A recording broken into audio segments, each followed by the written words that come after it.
यहाँ तपाईँको दिदीहरू भाइ हरायो भनेर निकै यहाँ चिन्तित हुनुहुन्छ। सम्राट मैनाली भाइ, सम्राट मैनाली तिमी जहाँ छौ यो प्रवेश गर्ने गेटको यो सबै यो सहायता कक्षमा अहिले दिदीहरू निकै चिन्तित हुनुहुन्छ। नौ वर्षको सानो सम्राट भाइ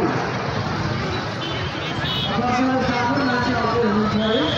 सम्राट मैनाली भाइ तिमी जहाँ छौ यो गेटसँगैको यो माथि गर्ने कक्षमा आइदिनु होला प्लिज। सम्राट मैनाली तपाईँले दिदीहरू पर्खिराख्नु भएको छ, 4 जना दिदीहरू हुनुहुँदो रहेछ।